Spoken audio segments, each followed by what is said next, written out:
Bonjour à tous, c'est Vora, et donc aujourd'hui pour cette première vidéo d'ambiance, on va partir sur les meilleurs films Lovecraftiens.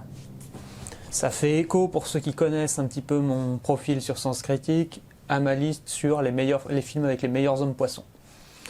Donc on va faire un petit inventaire de tous ces bons films. Je vais détailler un petit peu au fur et à mesure, histoire de vous donner l'ambiance, dans quelle veine un peu ça se situe et pourquoi c'est un bon film. Lovecraft, c'est un des auteurs qui est les plus durs à adapter au cinéma et dans des médias audiovisuels, parce que toute l'essence de son œuvre, c'est justement ce qui peut pas vraiment être décrit, ce qui manque à l'esprit humain pour pouvoir décrire. Des trucs colossaux, tellement gigantesques qu'on est dépassé par tout ça et que ça rend la plupart des gens fous.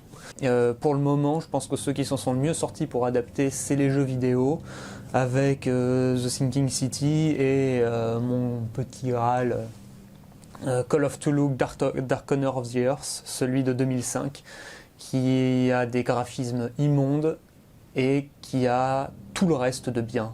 Un excellent scénario, un gameplay qui évolue un petit peu. Au début, c'est un jeu d'enquête qui devient peu à peu un survival horror en gardant les éléments enquête et en suivant la trame du scénario.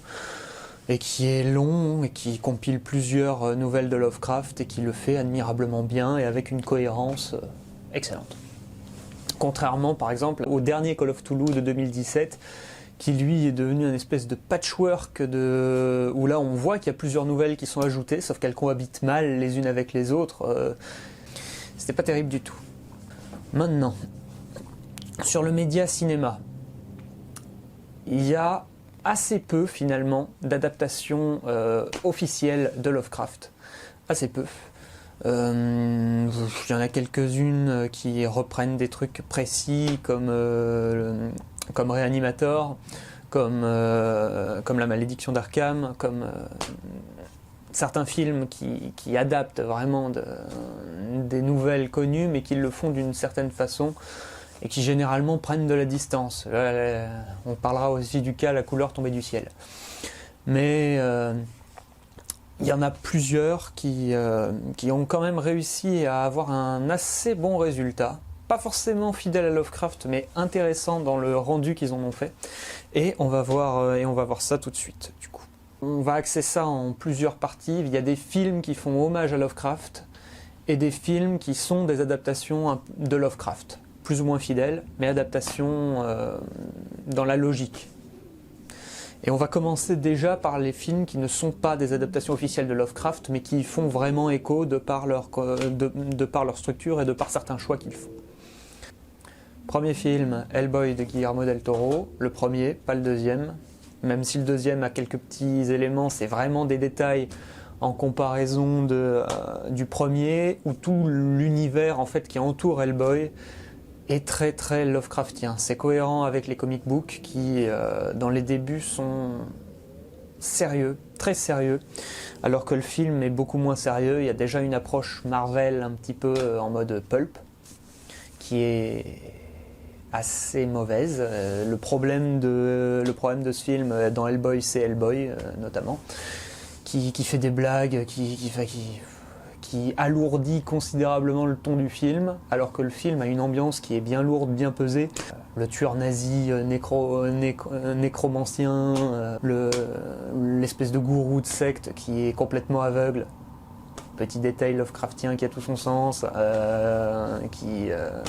des monstres tentaculaires, des grosses prédictions avec la prédestination un petit peu toujours en trame de fond, thème très Lovecraftien.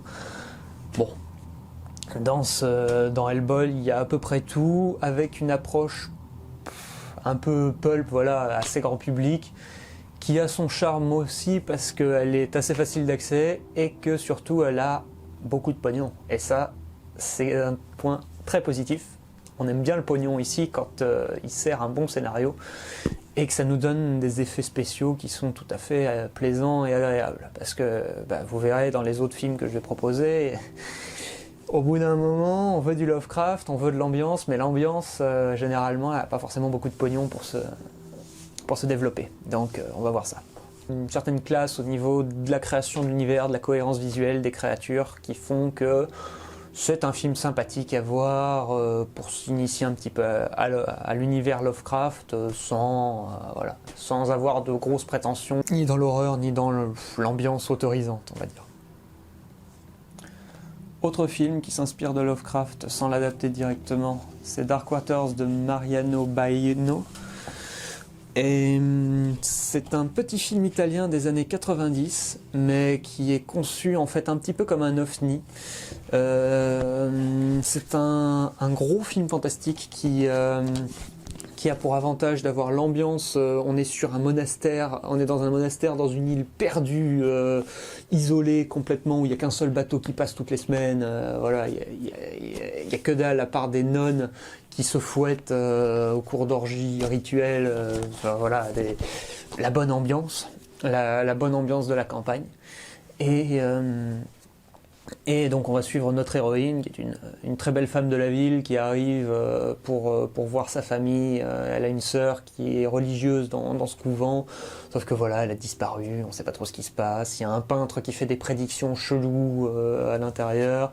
Il y a des espèces de cataclysmes naturels qui se passent sur l'île. Voilà, il y a toute une imaginerie qui culmine. Et qui a ce côté très Lovecraft avec voilà, une présence surnaturelle constamment dans le film, une ambiance qui est très forte, une musique qui est assez bonne pour ça, une grosse esthétique de l'éclairage à la bougie, voilà, en fait une esthétique qui est très proche des films de Michel Soavi, cette esthétique voilà, un petit peu fétichiste, qui est un peu typique de cette époque du cinéma italien, et qui est vraiment mise en avant dans ce film. On croirait vraiment que c'est un film de Michel Soavi, Dark Waters, et c'est voilà, vraiment en termes d'ambiance Lovecraftienne, tout y est, quoi. Le côté un petit peu énigme, les petits passages où l'horreur, c'est pas vraiment la tension, mais c'est plus voilà, la situation. Vraiment, il y a beaucoup de détails très intéressants dans Dark Waters, et c'est pour ça que ça fait partie des films que je recommande en priorité sur la découverte de Lovecraft en termes d'esthétique et d'ambiance. Il y a vraiment quelque chose de très bien qui est ici. The Void, petite série B qui interprète Lovecraft sans l'adapter officiellement, et qui mélange donc dans son histoire des monstres tentaculaires, une secte, dimension parallèle, tout en un huis clos. Idée intéressante aussi, un huis clos avec une ambiance qui se densifie au fur et à mesure. C'est là aussi un film en crowdfunding, et c'est inhabituellement bon pour un film en crowdfunding. C'est une bonne série B, tout à fait sympathique, avec pas mal de petites visions Lovecraftiennes et des idées qui sont bien. Problème, on voit quand même que c'est du crowdfunding et que ça coûte pas très cher. Du coup, les monstres, en fait, les monstres, ils sont bouffis. Donc on voit très bien que ce sont des acteurs qui sont dans des costumes et qui essaient de faire bouger ça d'une façon plus ou moins naturelle, mais moins naturelle que ce qu'on attendrait en fait d'une créature. Et voilà, c'est cheap au niveau des effets spéciaux, des créatures, mais c'est pas cheap pour le reste. À savoir qu'il y a des effets numériques qui sont bien, l'aspect secte est bien, et le côté huis clos fonctionne pendant le film. Donc voilà, il y a violent effectivement, c'est du film bis pour les amateurs en fait de films d'horreur généreux, qui ont tendance à plus en montrer et à pas être voilà, dans la retenue comme voilà, l'épouvante classique, comme on en voit partout aujourd'hui. Donc un truc à tester. Autre film inspiré par Lovecraft qui fait quand même bien écho, c'est Le continent des hommes poissons de Sergio Martino. Alors, petit film d'exploitation italien, très kitsch, avec une ambiance d'aventure un peu à la Jules Verne, sympathique. C'est ça en fait c'est là en fait où il marque des points, c'est que c'est un film d'aventure un peu à l'ancienne, en mode années 80-70, où il n'y a pas beaucoup de rythme, mais où il y a une certaine générosité en termes de rebondissement, en termes d'avancée. Il y a pas mal de décors, il y a une envie un peu d'aventure à l'ancienne, seulement bah voilà, les hommes poissons, ils sont en latex et ils sont pas très... En fait, il n'y a pas de système d'animation, donc ils bougent pas beaucoup. Donc petit film sympa, mais voilà. Pour les fans de bis italiens avec des créatures un peu mal faites. À côté de ça, il y a un autre film beaucoup plus récent et mieux fait qui s'appelle Cold Skin, réalisé par le français Xavier Gens. C'est probablement son meilleur film d'ailleurs avec The Divide, pour ceux qui connaissent. Il y a un peu tout ce qu'on attend d'un film fantastique sympa. À savoir, ça commence avec de l'ambiance sur une île paumée, avec pas de végétation, seulement un gros caillou avec un phare planté dessus. Et un nouveau météorologue arrive, c'est par lui qu'on va suivre, et peu à peu l'histoire nous montre qu'il y a des hommes poissons qui cohabitent avec eux, qui font régulièrement des attaques sur l'île, et donc ça mixe et la survie des personnages, et en même temps l'aspect découverte de ces créatures qui sont pas très bien connues et qu'on apprend peu à peu à connaître au fur et à mesure du film. Et donc c'est un film qui est sympa, qui pose une bonne ambiance et qui a de bons effets spéciaux. Les maquillages sont assez bien, ça rappelle un petit peu les crawlers de The Descent. Donc c'est du bon boulot bien fait. Et le problème du film, c'est qu'il sait pas trop où il va. Donc il y a un peu de portrait des personnages, un peu des hommes poissons, une attaque par-ci, et puis en fait, il faudrait qu'on cherche à se comprendre par là. Voilà. Le film sait pas trop où il va. Mais il a pas mal de bons points, notamment l'ambiance, qui font qu'on passe un bon moment en le regardant et que c'est un moment très agréable. Et encore dans Les Hommes Poissons, on peut sortir une adaptation officielle. Voilà. Dagon, donc de Stuart Gordon. Bon, Stuart Gordon est un de mes réalisateurs favoris. Donc Dagon, il n'y a aucun budget. Il y a très très peu de budget. Des effets spéciaux un peu à la ramasse quand c'est du numérique, parce qu'il y a du numérique un peu malheureusement à certains passages. Pour les passages en fait sous-marins, il fait du numérique et c'est pas jojo. Mais même pour les maquillages aussi, quand il s'agit d'avoir des créatures tentaculaires, c'est moins bien aussi. Mais il a l'avantage d'être très fidèle. Là, c'est l'adaptation de L'ombre sur Innsmouth à la virgule près. Enfin, à la virgule près, modernisé. Modernisé, mais on retrouve tous les gros moments importants de L'ombre sur Innsmouth. Et une ambiance qui est vraiment Lovecraftienne. Mais ces intentions-là sont très bonnes. Le problème, c'est que le film n'a aucun budget, donc à moins d'aimer le bis et de vouloir vraiment un film qui va faire que de l'ambiance avec pas beaucoup de pognon et qui va en fait, c'est un film qui va faire beaucoup de clins d'œil aux fans de Lovecraft. Mais en dehors de ça, c'est d'un niveau moyen. C'est pas à réserver vraiment à ceux qui sont vraiment en manque de Lovecraft. Autre film inspiré par Lovecraft, La malédiction d'Arkham de Roger Corman. Bon voilà, Roger Corman, ses lettres de noblesse lui viennent des années 70 quand il a fait toute sa collection des films d'épouvante gothique. Et du coup, celui-ci s'amuse à mixer un peu Edgar Allan Poe et Lovecraft, comme pas mal des films qu'il a fait. Mais celui-ci a l'avantage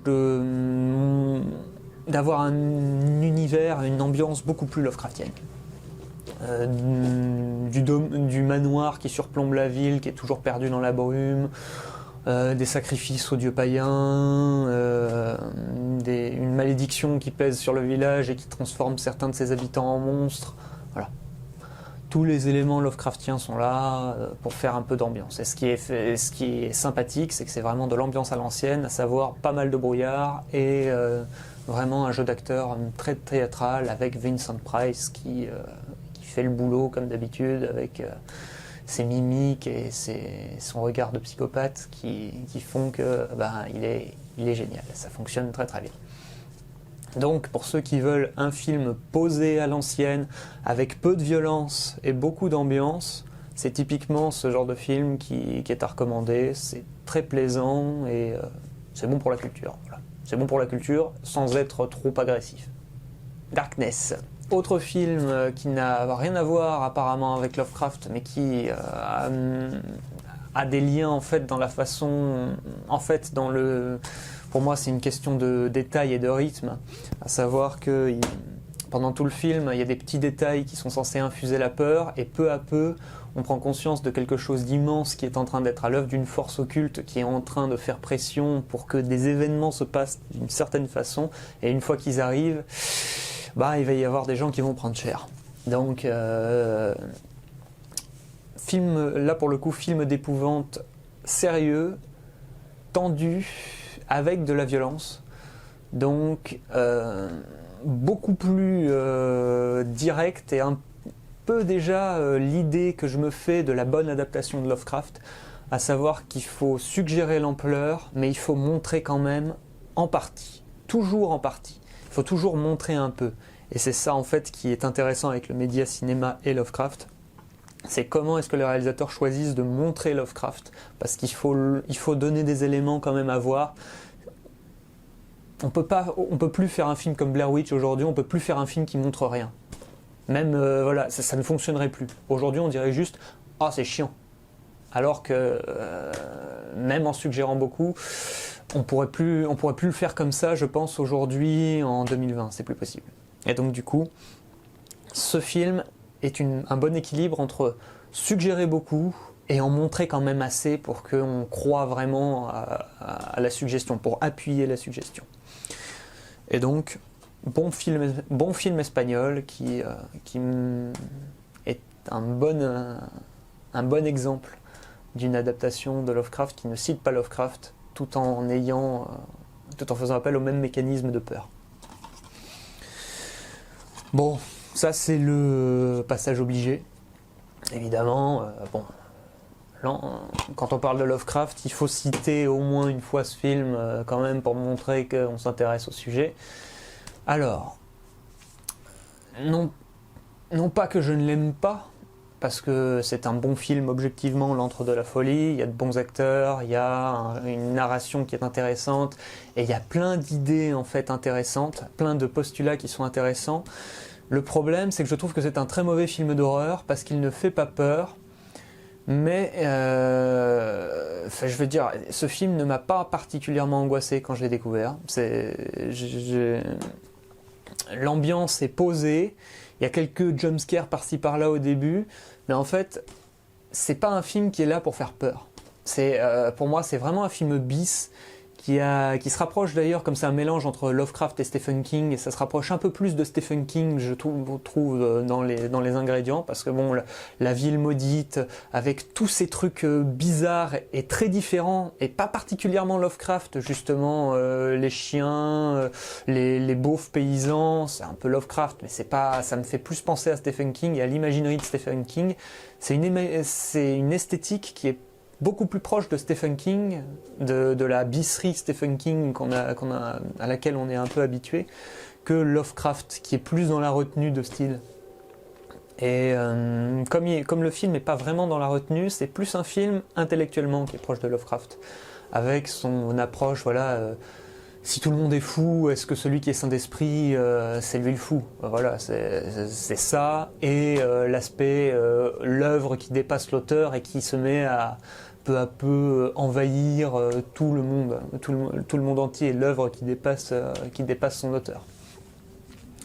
C'est ces thématiques qui font du film une adaptation de Lovecraft, mais pas vraiment une adaptation officielle de mon point de vue. C'est plus une adaptation qui a digéré Lovecraft et qui le met en avant d'une façon intelligente que vraiment un film d'ambiance Lovecraftien. Mais bon, c'est un petit peu la base, effectivement, quand on parle de cinéma Lovecraft, donc il faut le voir pour se faire un peu un avis sur la question.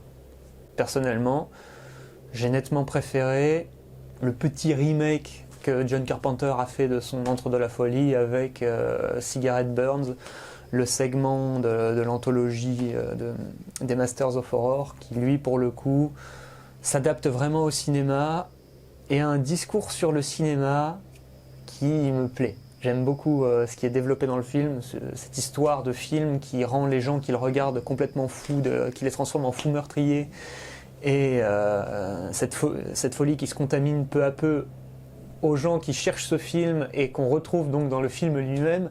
Il y avait une mise en abîme qui fonctionnait très bien avec le cinéma. Alors que là, la mise en abîme qui est recherchée, même si elle est intéressante à la fin du film, je trouve qu'elle fonctionne mal. Voilà, ça fonctionne beaucoup moins bien que dans la fin absolue du monde. Autre adaptation donc de Lovecraft faite par John Carpenter.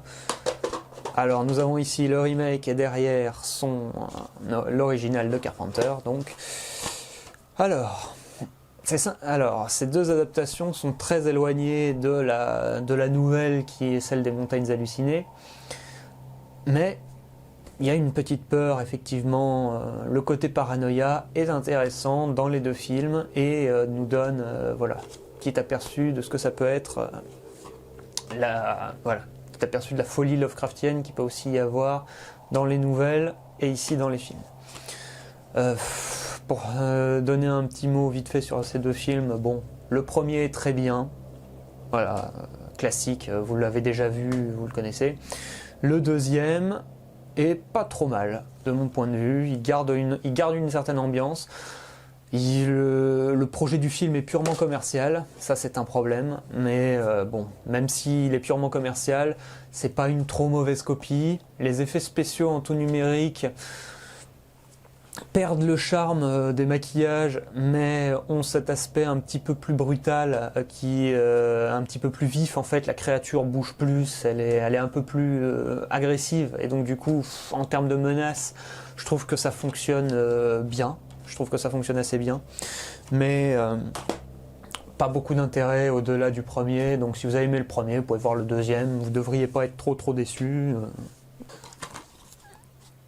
From Beyond de Stuart Gordon, voilà, Stuart Gordon, son dada c'était d'adapter Lovecraft, et ça fait partie des adaptations où il a voulu mixer plusieurs nouvelles. En fait, il a pris des éléments d'univers Lovecraftien et il s'est amusé à les ajouter à d'autres. Et ça donne cette espèce de film un peu imprévisible où des scientifiques créent une machine qui ouvre des portails dans une autre dimension, et de cette dimension, il peut y avoir des allers-retours. Le film va s'amuser à jouer un peu avec tout ça, à nous offrir régulièrement de nouvelles créatures et des créatures aussi évolutives, à savoir parce qu'il y a un des personnages qui va se transformer et qui change de forme à chaque fois qu'il apparaît, donc il a des formes aléatoires. On sent que le réalisateur se fait plaisir, ça bouge comme dans The Thing, quoi. Cette créature c'est The Thing, mais tout le temps, à chaque fois qu'elle apparaît. Donc c'était vraiment sympathique. Et je ne vais pas trop en dire sur l'histoire parce que il y a pas mal de rebondissements. Beaucoup de choses très Lovecraftiennes. Voilà, il y a des trips sur la modification du corps qui entraînent des modifications des sens, sur les dimensions parallèles, sur tout un tas d'univers qui peuvent être très Lovecraftiens, sous un angle très bis exploitation. Là pour le coup, c'est ce genre de film que j'apprécie beaucoup parce que là, il montre tout. Et comme il montre tout, il suggère peu. Et ça l'oblige à chaque fois à interpréter la façon dont il va le montrer et à faire des choix. Et les choix qui sont faits ici sont plutôt cohérents dans l'univers qu'ils essayent de développer. Et c'est des choix où on sait qu'on ne sera pas déçu parce qu'à chaque fois qu'ils vont allumer la machine, il va se passer des trucs avec des nouvelles créatures, avec des rebondissements, avec des développements thématiques qui sont un petit peu Cronenbergiens dans celui-là, avec l'évolution en fait de l'être humain qui prend des formes, qui prend de nouvelles formes avec de nouveaux organes, etc. Bon, il y a tout un univers qui se développe dans ce film, et c'est vrai que ça fait partie un peu des chefs-d'œuvre de Stuart Gordon et un des films Lovecraftiens de base de cet univers. Donc, à voir si vous aimez les petits films d'exploitation horreur qui ont tendance à être généreux, à vouloir en montrer beaucoup. Underwater, film tout récent qui est sorti en 2020. Ce film n'est pas une adaptation officielle de Lovecraft, ça se passe dans les profondeurs. C'est de la pure série B, pas originale mais très efficace. D'ailleurs, j'ai du mal à comprendre pourquoi les gens n'ont pas apprécié. C'est du film de créatures Lovecraftien avec une ambiance qui est très efficace. Dès le début, ils mettent la pression et ils nous montrent qu'on ne va pas rigoler. C'est pas un film où il y a de l'humour. Il y en a un tout petit peu, mais à peine. Ça gâche jamais le plaisir de l'ambiance. Ça désamorce jamais l'ambiance. Et voilà, vous verrez. Enfin bon, quand vous serez à la fin du film, voilà, c'est Lovecraft. Point barre. Autre film d'homme-poisson très Lovecraftien, c'est La Cité sous la mer. Des années 60, film donc de Terence Fisher, très connu, réalisateur très connu dans la Hammer. Et ça fait partie de ces films où il a essayé d'adapter un petit peu Lovecraft avec un angle qui n'est pas celui du film d'horreur, mais celui du film fantastique.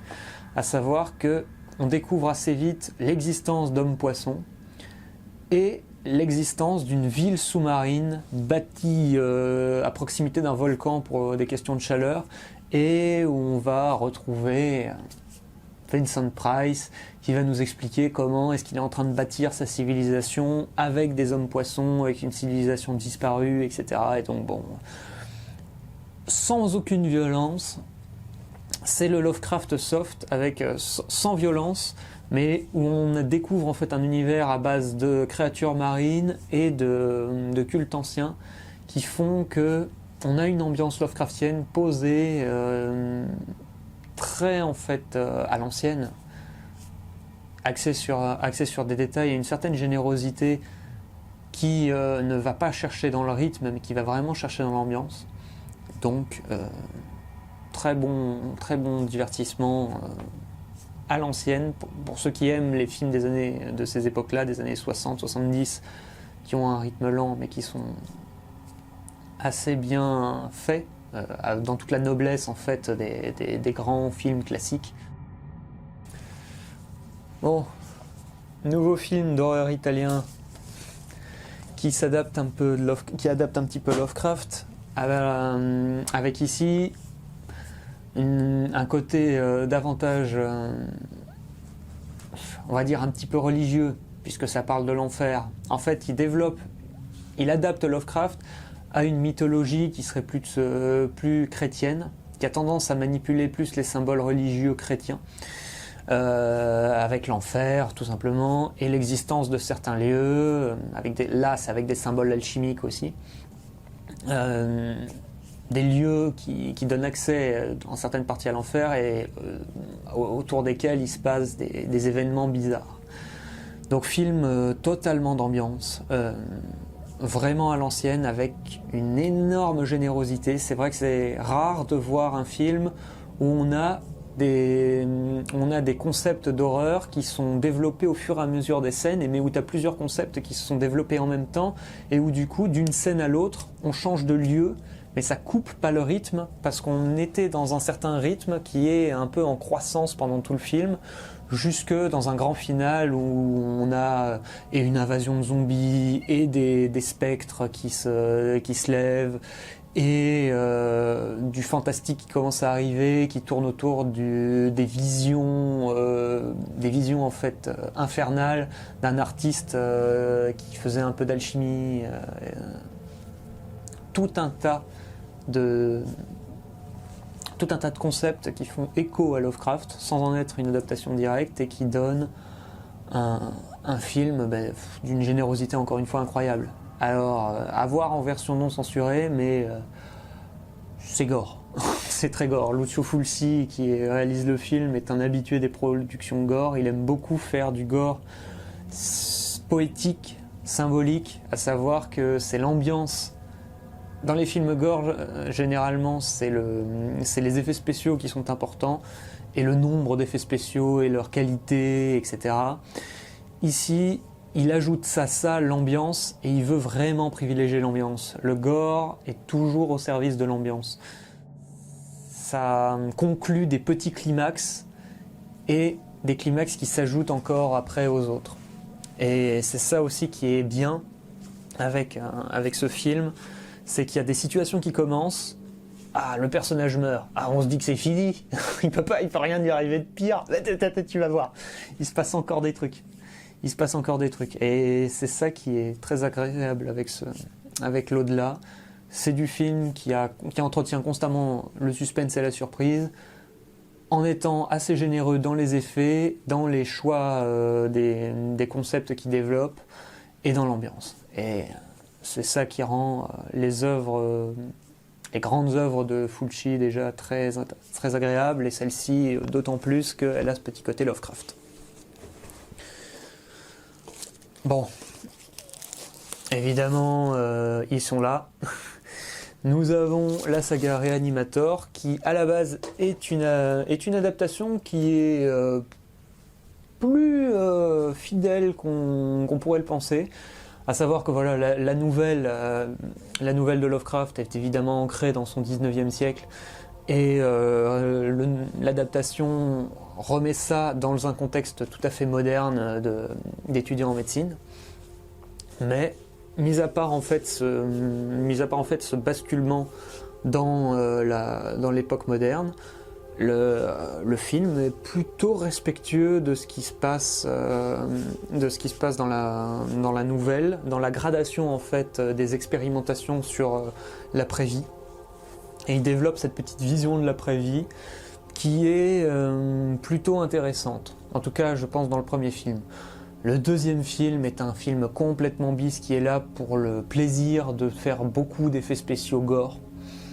Il y a pas mal de gore dans le premier film, mais il y avait encore le côté développement d'un univers. Dans le deuxième film, c'est plus un film généreux avec ceux qui ont aimé le premier film et qui va leur donner encore plus de détails, encore plus de maquillage gore, encore plus de petites créatures à base de membres de morts, etc. C'est ça qui rend d'ailleurs ce deuxième film assez sympathique pour ceux qui aiment bien les films un peu de sale gosse, quoi. Les films à la Gremlins ou des machins comme ça, c'est ce genre de film. Et le troisième film, c'est déjà beaucoup moins bon.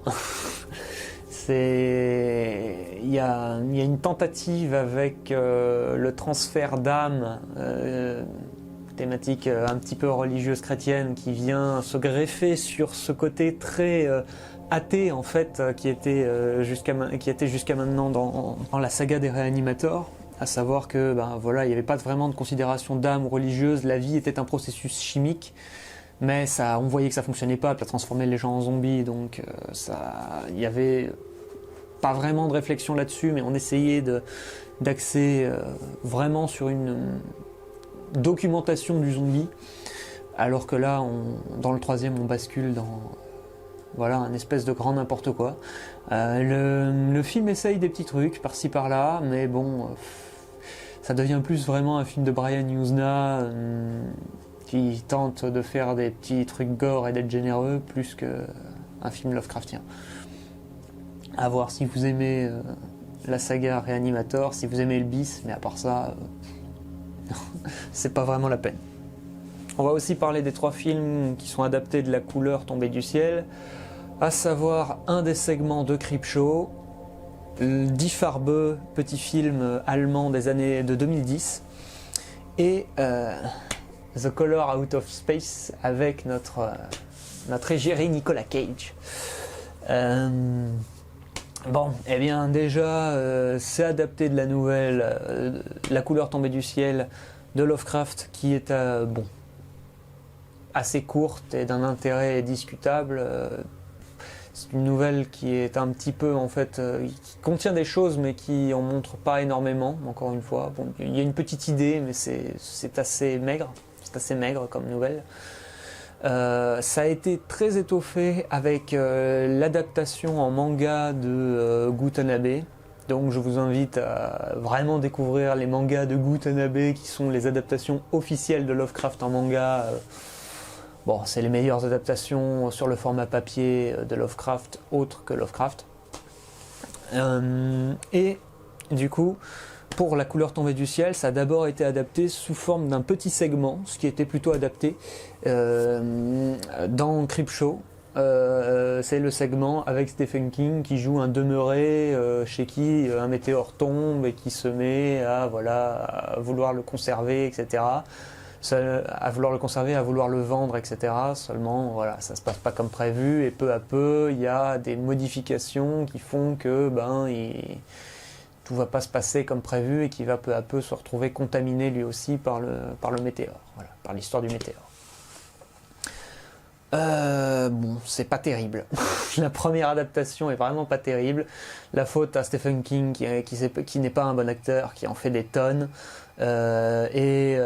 qui gâche un petit peu l'ambiance. En fait, l'ambiance est gâchée par l'humour, quoi. Il y a pas d'ambiance dans ce film-là. C'est un petit film rigolo où on voit effectivement le concept d'un truc qui s'étend, qui finit par ressembler un petit peu au Blob, mais qui a de gros problèmes, comme on a besoin, en fait, le scénario a besoin que le personnage soit débile, mais le problème, c'est que bon, quand un personnage est débile, voilà, c'est pas particulièrement immersif.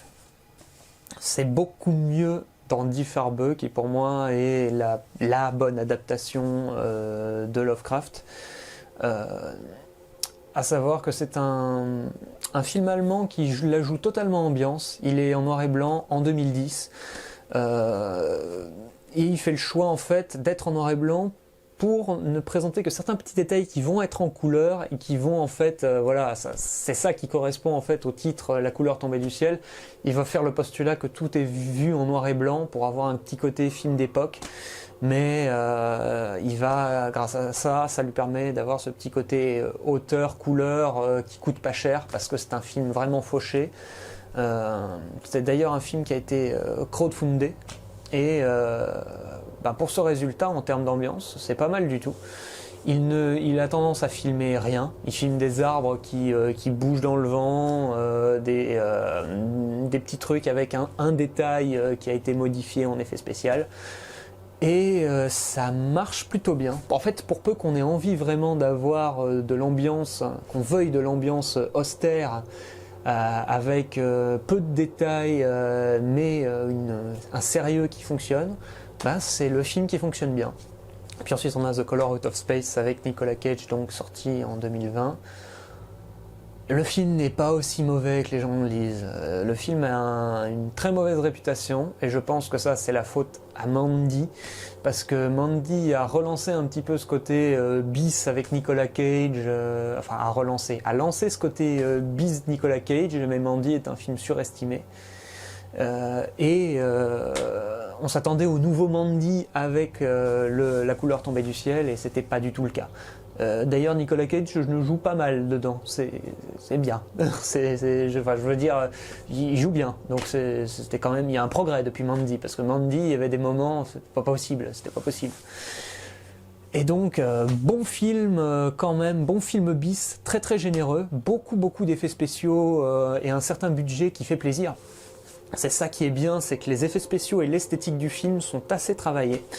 Et ce qui en donne un bis généreux, une série B comme on n'en fait plus. Et ça fait plaisir en fait de voir un film aussi généreux en termes d'esthétique. C'est vraiment un petit peu au carrefour des anciens films bis, justement la Stuart Gordon, et des trucs aujourd'hui comme Annihilation qui ont un côté très coloré, très science-fiction, un petit peu, pas cheap en fait. C'est ça qui est bien, c'est que The Color Out of Space n'est pas cheap du tout et ça plaît. C'est vraiment plaisant. Le problème après c'est qu'il ne développe pas les trucs qu'il met en place. Il a beaucoup de mal à développer les concepts qui commencent à planter. Là, son concept de glitch temporel, son concept de créatures qui se mélangent les unes aux autres.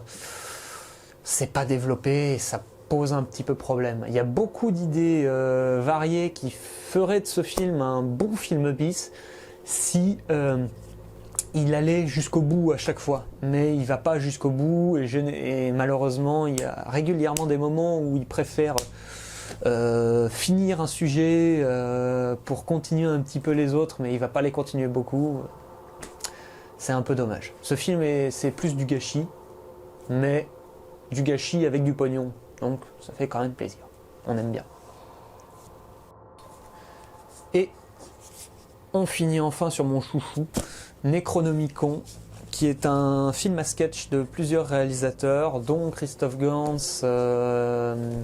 et Brian Yuzna. Bon, ce film pour moi est une quintessence du film bis, à savoir que dedans il y a beaucoup de choses et que chaque chose est traitée jusqu'au bout. C'est extrêmement riche de détails, extrêmement riche en univers. Il n'y a pas particulièrement de nouvelles que j'ai retrouvées qui seraient les adaptations claires de ce film. Ce film interprète beaucoup, prend des éléments en fait de l'univers de Lovecraft et brode son propre truc. Et c'est génial, on voyage beaucoup avec ce film. C'est plein de petits effets spéciaux qui sont fabriqués, qui sont bricolés. Donc y a des gens qui aiment pas, il y a des gens qui aiment, il y a des gens qui aiment pas. Moi j'adore le bis, donc j'aime ce genre de film. Les trois histoires sont très bien. Celle de Christophe Gans est probablement la meilleure en termes de sérieux fantastique, en termes d'ambiance, avec la vieille maison au bord de la mer, le truc qui murmure dans la nuit, Cthulhu. Il est dans le premier sketch, très généreux. Il y a vraiment aussi une envie d'aller loin dans la folie. Le dernier sketch du film va très très loin dans la folie. Le deuxième est une histoire de docteur qui fait des expériences un petit peu pour prolonger la vie. Et tous les personnages de ce sketch-là ont des dilemmes moraux qui sont affreux, quoi. C'est incroyable. Tous ces personnages sont tellement... Enfin, je peux même pas dire que c'est bien écrit parce qu'il y a tellement de choses qui vont tellement vite que en fait on pourrait croire que c'est juste du cliché qui est asséné comme ça à grande vitesse. Mais chaque personnage en fait a une évolution et un traitement qui est cohérent. C'est juste que en 2 jours le mec a passé 3 étapes psychologiques dans ses choix mentaux. Et c'est résumé en 5 minutes de film. Donc tu fais ça va très vite. Mais c'est généreux et qu'est-ce que ça résume bien un peu les thématiques de Lovecraft? Qu'est-ce que ça me résume bien Lovecraft?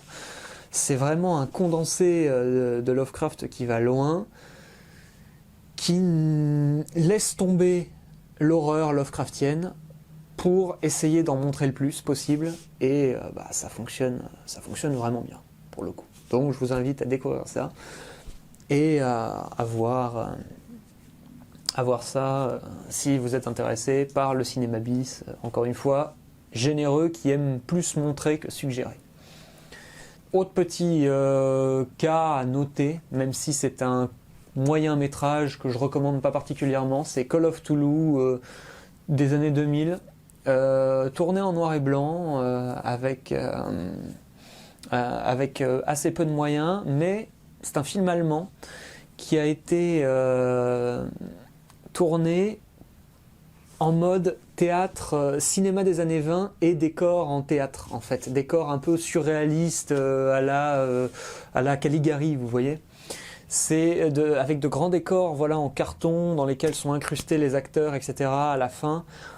Et pour moi c'est pas terrible. Ça essaye de la jouer ambiance, ça marche pas forcément trop mal quand c'est en noir et blanc avec des acteurs humains, c'est bon, mais il fallait pas adapter The Call of Cthulhu comme ça, quoi. Il fallait pas adapter une nouvelle où un monstre géant est censé arriver à la fin, et là le monstre géant, ils nous ont fait un truc en stop motion.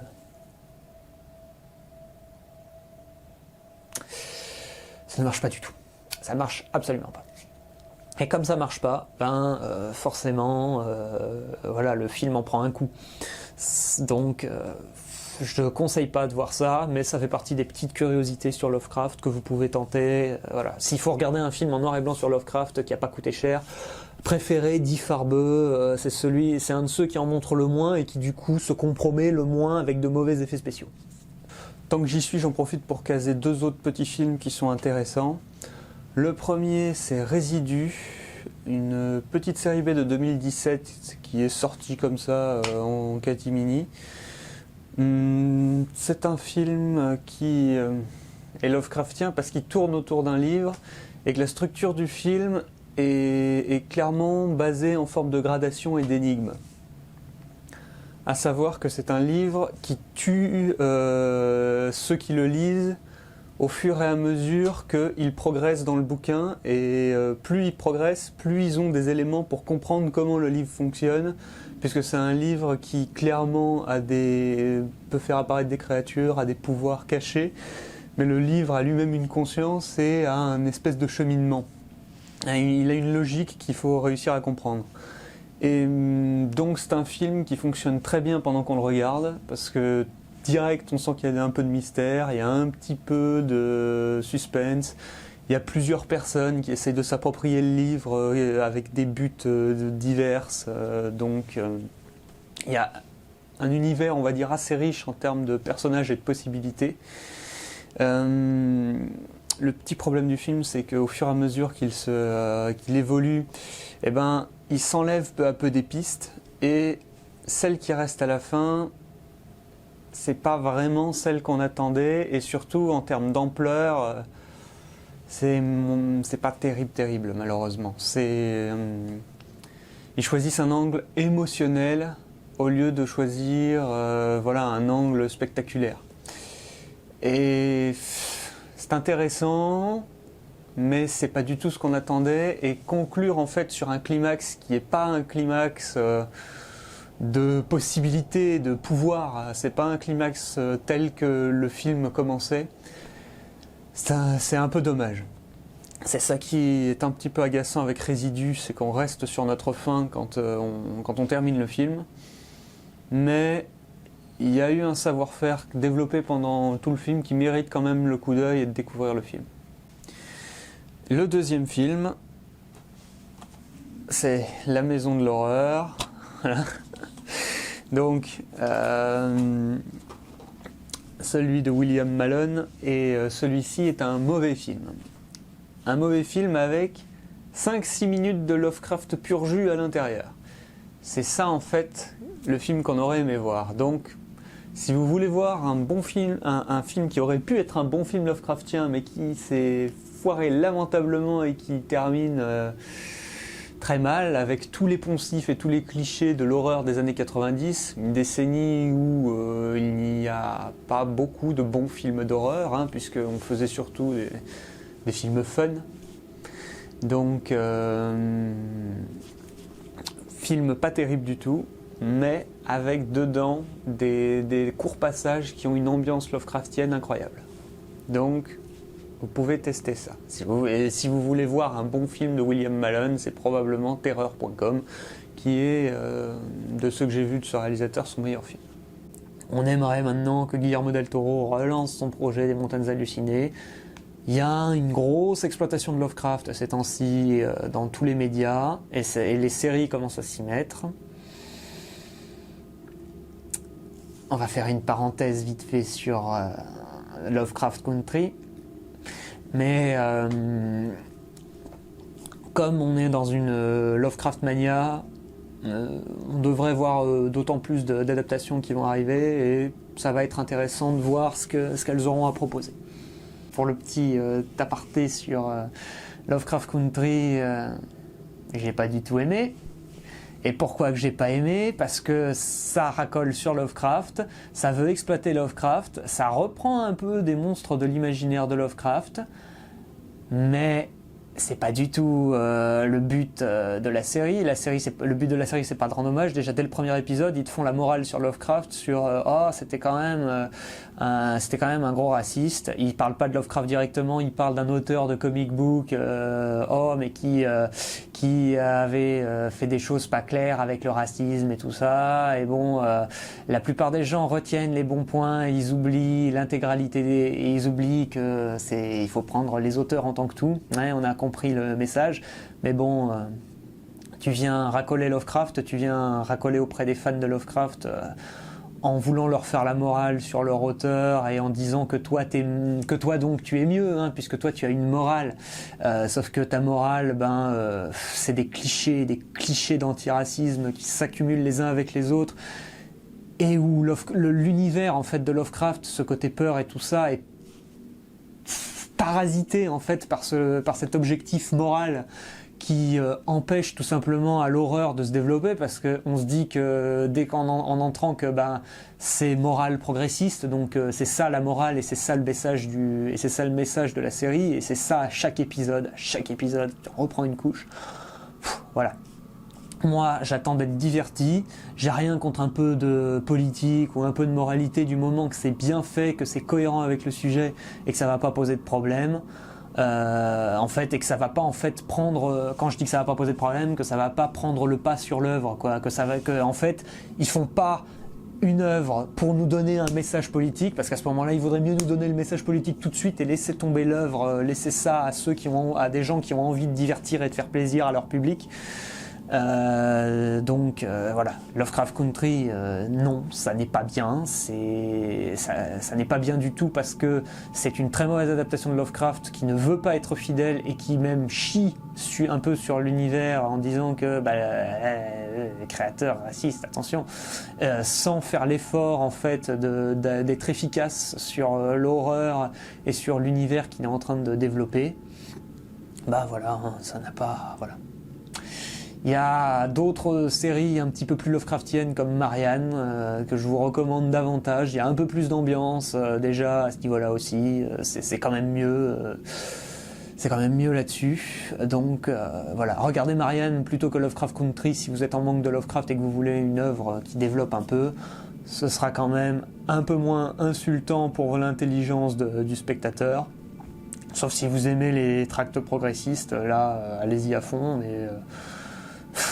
étant donné que moi j'apprécie Lovecraft et que c'est un auteur du passé, j'apprécie le respect des œuvres passées, on peut tout à fait faire des œuvres qui soient respectueuses de leurs aînés tout en s'adaptant à notre époque.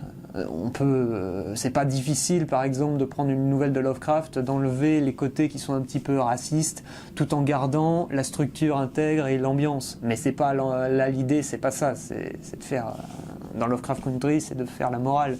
C'est probablement l'idée du bouquin dont est adaptée la série aussi, hein, donc la série a pris un peu un alibi là-dessus. Si on n'aime pas, c'est la faute du bouquin, et si on aime, c'est eux qui sont dans le trend, dans la tendance. Mais bon, non, désolé, moi, les trucs modernes qui veulent faire de la politique avant de faire des œuvres, ça m'énerve.